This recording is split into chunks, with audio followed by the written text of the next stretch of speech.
Buen día, mi nombre es Mayra García Mondragón, soy especialista en nutrología clínica, egresada de la Universidad Autónoma de Nuevo León.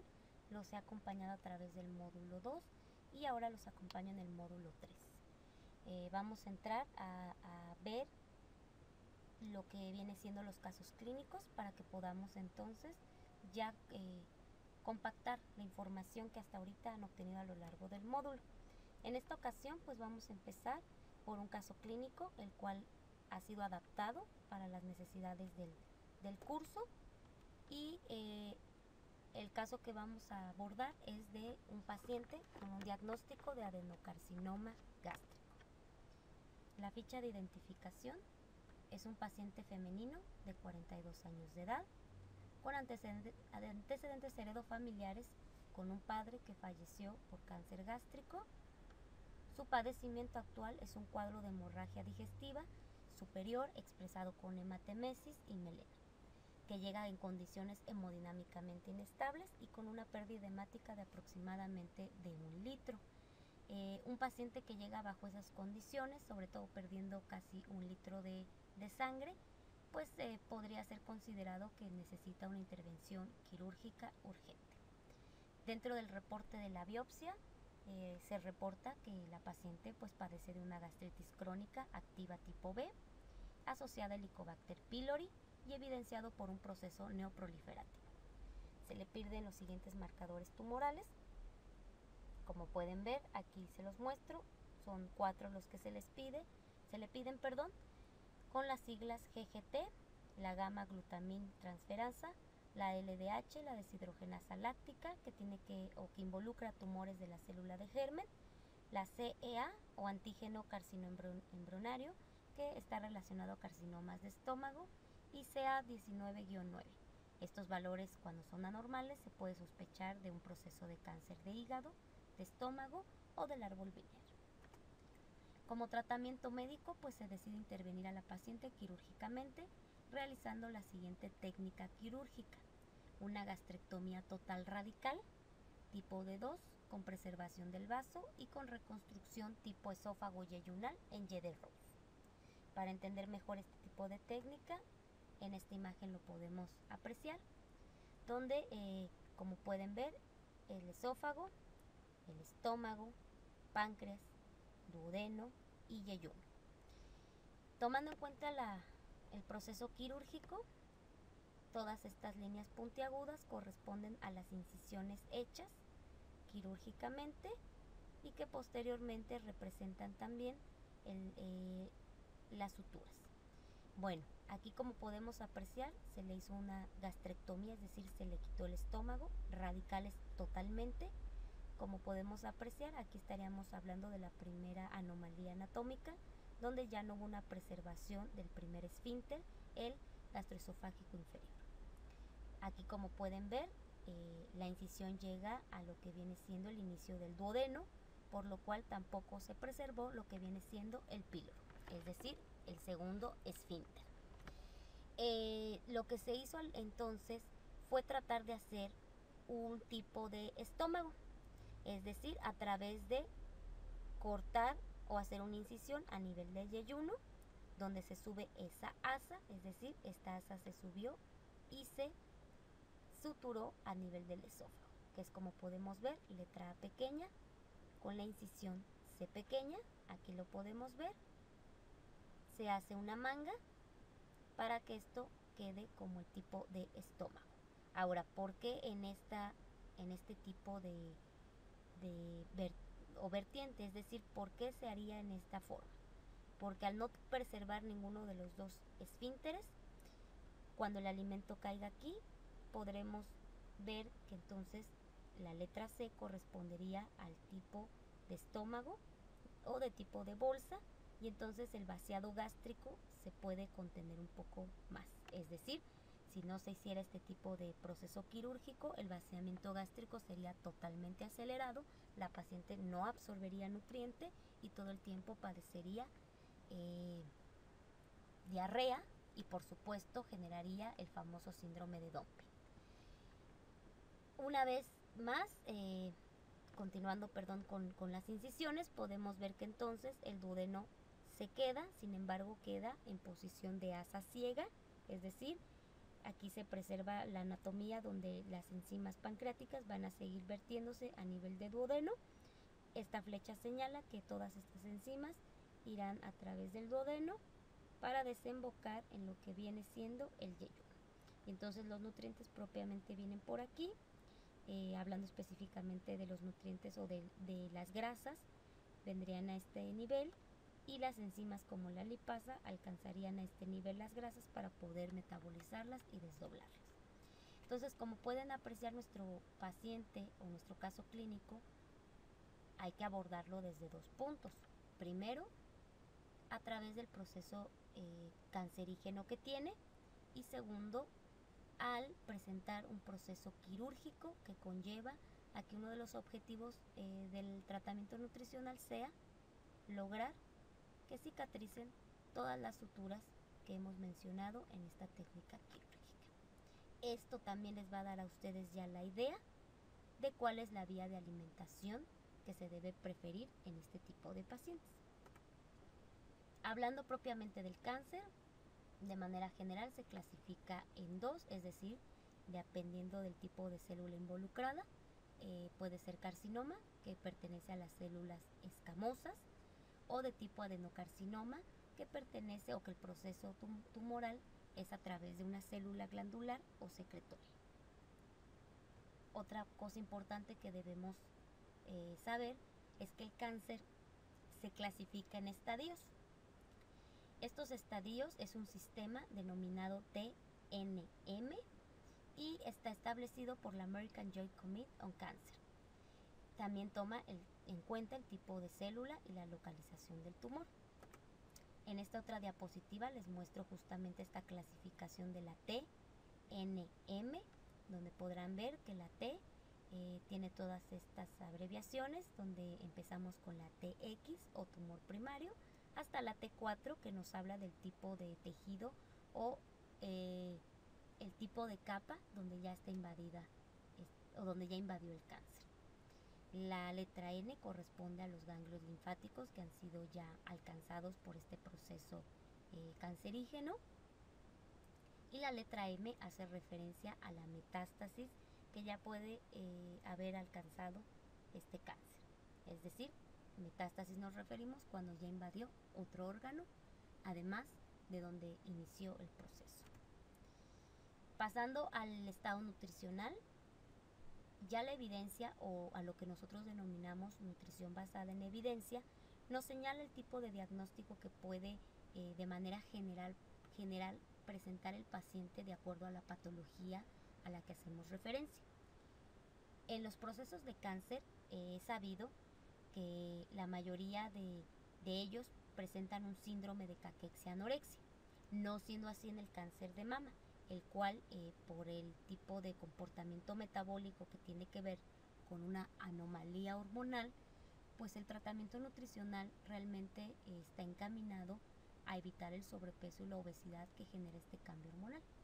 Pero en este caso, en el cáncer de estómago, así como el de páncreas o el de cabeza y cuello, en su mayoría presentan un diagnóstico nutricional de caquexia-anorexia. En esta otra diapositiva podemos ver todas las características que conlleva el que alguien esté diagnosticado con caquexia. Eso nos hablaría de que inició con un proceso de anorexia, falta de apetito. Si hay falta de apetito, hay falta de aporte de nutrientes, por consiguiente se genera una pérdida de peso. Esta pérdida de peso en su mayoría es a expensas de la masa muscular y posteriormente del tejido adiposo o del tejido graso. Hay alteraciones metabólicas, es decir, los tumores se caracterizan por alimentarse propiamente de una vía o una ruta metabólica, la cual es la glucólisis. Por consiguiente, su nutriente predilecto es la glucosa. Entonces, esas alteraciones metabólicas tendrán que ver con cómo ahora sí que el paciente puede regular su proceso homeostásico de la glucosa. Por eso, en su mayoría, el paciente con cáncer puede llegar a presentar hiperglicemias por esta alteración metabólica, donde el tumor se alimenta a expensas de glucólisis, generando un exceso de glucosa a nivel de sangre y que después conlleva una tipo resistencia a la insulina. Hay alteraciones también de tipo hormonal.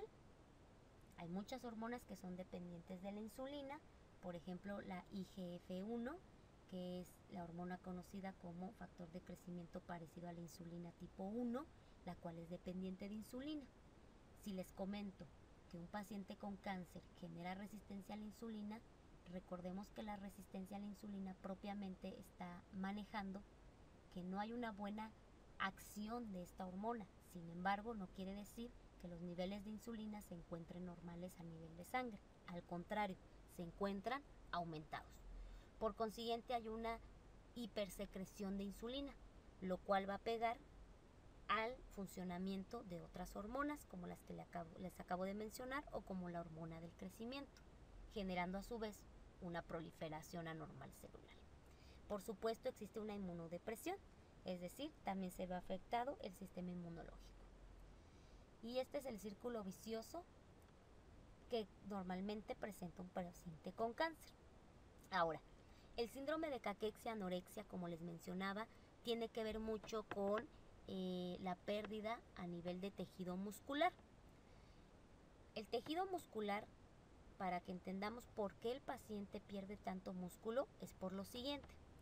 Si un paciente, como acabamos de decir, presenta anorexia y no es capaz de consumir el alimento porque no tiene ganas de comer, eso no quiere decir que el cuerpo no va a mandar las señales propias para poderse alimentar. Por consiguiente, el organismo tiene que sacar energía de algún otro lado, y si no es de los alimentos, será del músculo. ¿Por qué del músculo? El músculo es rico en dos aminoácidos, la alanina y la glutamina.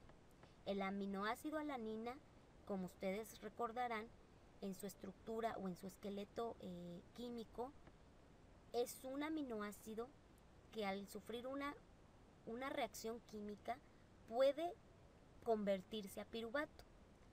Entonces, si la alanina que sale del músculo se convierte a piruvato y gracias a la vitamina B1 o tiamina que funciona como cofactor, se convierte a acetilcoenzima A, lo cual le permite ingresar al proceso propiamente de la mitocondria y generar moléculas de ATP, es decir, energía. El otro aminoácido que aporta el músculo es la glutamina. Entonces el músculo pues está sacando alanina y glutamina. La alanina ya les comenté por qué. La glutamina, ¿por qué creen ustedes que el músculo entonces va a aportar al organismo glutamina? Si recuerdan lo que hemos visto en nuestro módulo número 2, hablamos específicamente del papel que juega la glutamina a nivel del intestino.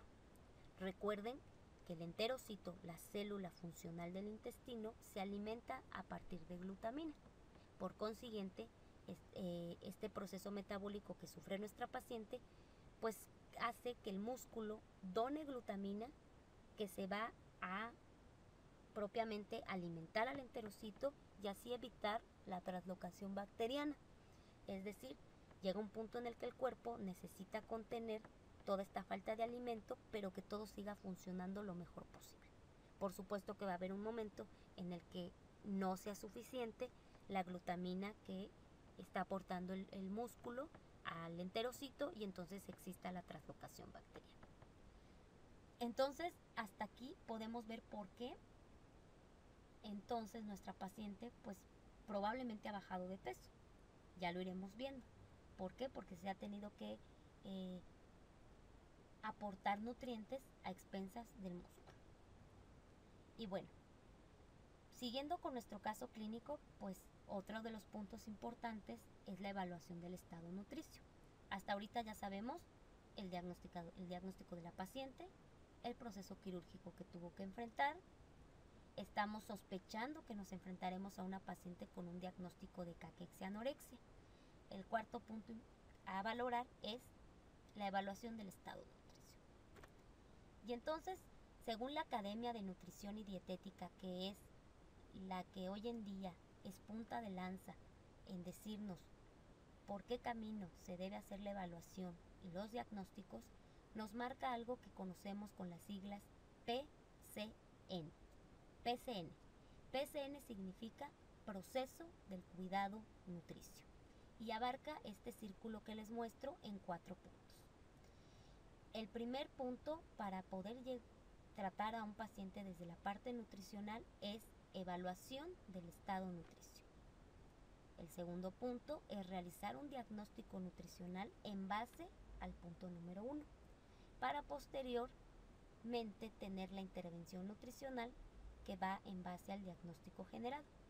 El número 4 es el monitoreo y evaluación, es decir, nos plantea la academia que ya que tenemos la intervención nutricional, habrá que hacer una reevaluación para corroborar que la intervención sigue siendo la adecuada para ese paciente.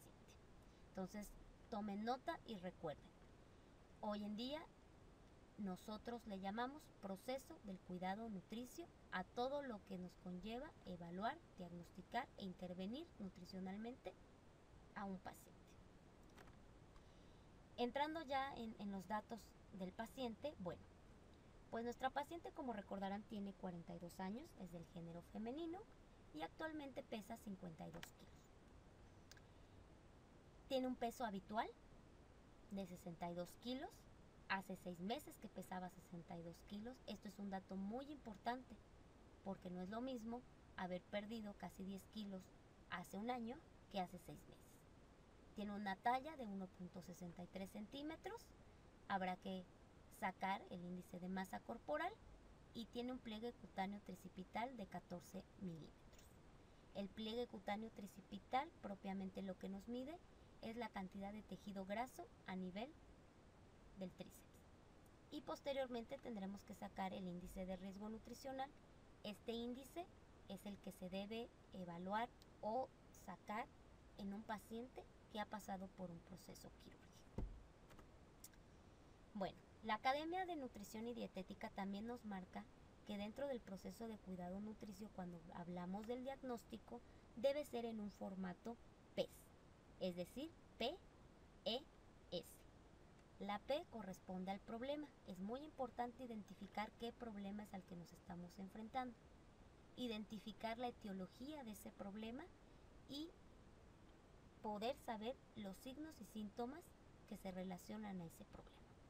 Entonces, bueno, aquí vamos a ir haciéndolo juntos. Propiamente aquí en el problema, lo primero que hasta ahorita de información yo les he podido dar de este caso clínico es la caquexia. Ese es un problema. El problema que tiene nuestra paciente es probablemente que ya tiene caquexia. La etiología se refiere a qué está relacionada la caquexia, es decir, a qué relaciono mi problema. La caquexia está relacionada al proceso cancerígeno o a lo que conocemos como su patología de base. ¿Cuáles son los signos y síntomas? Si regresamos a esta diapositiva, tendremos que hacer el diagnóstico con esta parte. Entonces, bueno, hasta aquí recapitulo. Nuestro problema sería la caquexia, que está relacionada a un proceso cancerígeno o propiamente a la patología de base. Regresándome a la evaluación del estado nutricio, que aquí propiamente es la antropometría o las medidas del cuerpo, tendríamos que sacar el índice de masa corporal. El índice de masa corporal, como recordarán, es el peso actual de la paciente entre la talla al cuadrado. Bueno, aquí le pongo el 2 y sería así. Les sugiero en casa ir siguiéndome y sacar el índice de masa corporal. Voy a seguir haciendo todo a través de la pantalla para que podamos estar todos en sintonía. Sería 52 entre 1.63 y lo pueden volver a dividir entre 1.63. Eso nos da un índice de masa corporal, como podrán ver, de 19.57 kilogramos sobre metro cuadrado. Si recuerdan los puntos de corte del índice de masa corporal, pues hasta aquí el diagnóstico sería normopeso. A partir de 18.5 se considera bajo peso. El pliegue cutáneo tricipital, pues ese lo tendríamos que evaluar a través de las tablas. Yo ya les doy el dato. Las tablas o el valor normal que conocemos nosotros como el percentil 50 para la edad que tiene la paciente, que recordarán que son 42 años, debe ser de aproximadamente 20 milímetros. Nuestra paciente tiene 14 milímetros. Entonces hasta aquí vamos viendo que el índice de masa corporal pues realmente no me indica mucho, porque me está hablando de que el diagnóstico como tal sería normopeso. El pliegue cutáneo tricipital, yo ya les había comentado que lo que mide es el tejido graso. La forma en la que podemos ver qué tan alejado o qué tanto ha perdido la paciente es con una fórmula muy sencilla, donde hacemos una regla de 3. El valor real o normal debe ser de 20, es decir, 20 milímetros corresponde al 100%, al valor normal que debe tener la paciente. La paciente tiene 14 milímetros, ¿qué porcentaje es el que tiene? Y entonces volvemos a hacer nuestra cuenta. 14 por 100 entre 20.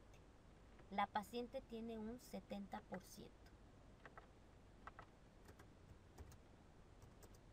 70%.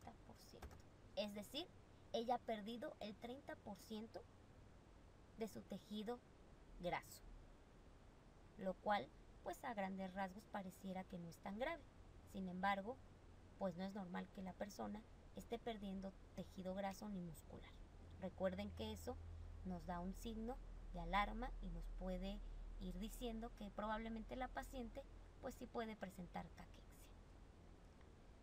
Entonces, regresándonos a esto, pues la paciente tiene un problema que es caquexia relacionado a su patología de base, evidenciado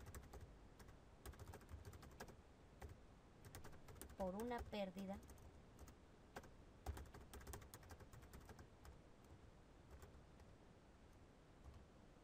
de tejido adiposo, es decir, un pliegue cutáneo tricipital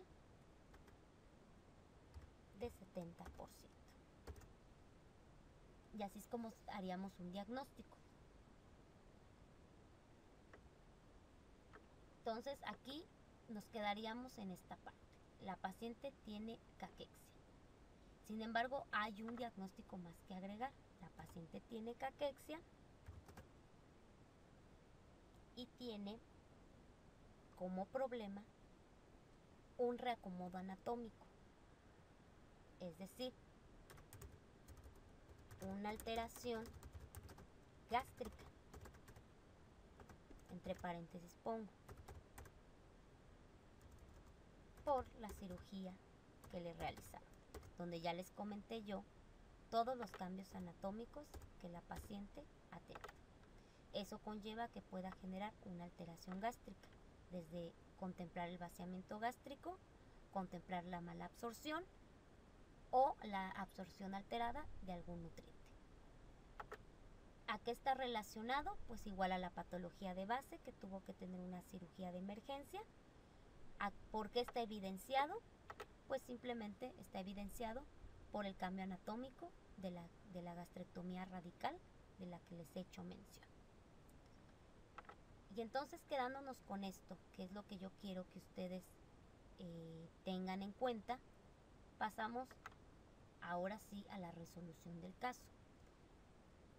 Propiamente, si les soy sincera, aquí nada más nos vamos a abocar al tipo de mononutrientes que se le puede o no dar a este tipo de paciente, por todo lo que les acabo de señalar. Sin embargo, estamos dejando de lado todo lo que sería el cálculo de nutrición, porque no es lo que nos compete ahorita. Sin embargo, pues sí tendríamos que hacer, tengan en cuenta que si fuera un caso real, se tendría que hacer todo una secuencia de de cálculo de calorías, de macronutrientes, de proteínas, hidratos, lípidos, etcétera, y que tendría que ser llevado de una manera prolongada por todo el acomodo anatómico de la que fue sometida la paciente. Y bueno, regresando a la parte de inmunonutrición, lo que ahora les toca a ustedes es poder llegar a la solución o a la respuesta de estas 4 preguntas. La primera sería, ¿qué inmunonutriente, de acuerdo al caso que hemos revisado, le recomendarías al paciente? No olvides que es un paciente con un proceso cancerígeno, con un diagnóstico de caquexia y que ahora presenta una cirugía que le ha hecho un cambio anatómico. Una vez que has identificado el inmunonutriente, ¿cuál es la dosis recomendada de ese inmunonutriente? Recuerda lo que vimos en el módulo 2. Ejemplo, si tu respuesta es glutamina, al ser un paciente quirúrgico, ¿cuántos son los gramos por kilogramo de peso que se le debe dar al paciente? Tercer punto, ¿cuál sería la vía de aporte? ¿Oral, enteral o parenteral? Esto tienes que verlo no nada más desde la parte del reacomodo quirúrgico anatómico que tuvo la paciente, sino también en base a tu respuesta número 2. De acuerdo al inmunonutriente, ¿cuál es la parte más disponible de ese inmunonutriente que tú has considerado? Y de ahí, ¿cuál sería la vía de aporte?